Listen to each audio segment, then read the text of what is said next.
ये दहशतगर्दी का नैटवर्क बेनकाब खारजी सहूलतकार दे भत्ताखोरी ते मन पसंद फतवियां तो मुतालिक अहम इंकशाफात दहशतगर्दी ले मजहब दी आड़ विच मकामी खारजी सहूलतकार गैर कानूनी मदारिस के जरिए फतवे का सहारा लैन लगे। फितनुल खवारिज की सहूलतकारी विच मुलविस गिरफ्तार खुद साख्ता मौलवी जफर याब दा ताल्लुक जामिया निजामुल उलूम बनू समेत JUI दे ग्रुप तो है।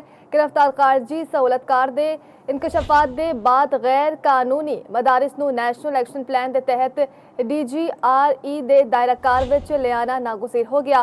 खारजी सहूलतकार ने इंकशाफ किया कि मैं दर्स निज़ाम 8 साल जामिया निजामुल उलूम शोबा यतीम खाना बनू शहर तो हासिल की। मैं 3 साल तहफ़्फ़ुज़ फिल फितनाल मरकज़ इस्लामी गौरवाला तो हासिल की।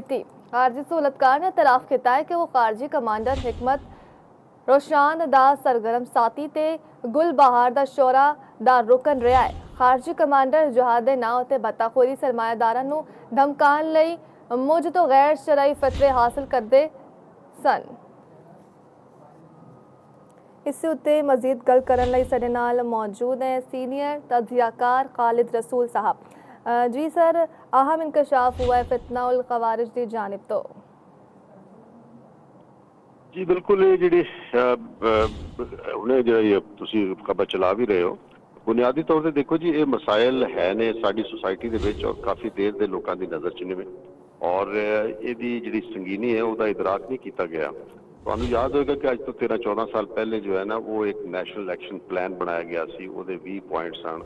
वो नैशनल एक्शन प्लान दे विच भी बुनियादी तौर पर होई सी कि जिहड़े साडे दीनी मदारिस ने उन्हां दी रजिस्ट्रेशन की जाए और जिहड़े उन्हां चों जैनुअन सही और दीन दी तालीम वास्ते ने उन्हां दी रजिस्ट्रेशन होवे, ताकि जिहड़े उहदी आड़ दे विच किसी होर मतलब सिलसिले ते ने उन्हां दी भी निशानदेही हो सके और उन्हां दा फिर उस हिसाब नाल जिहड़ा ना वो बंदोबस्त भी किया जाना चाहिए।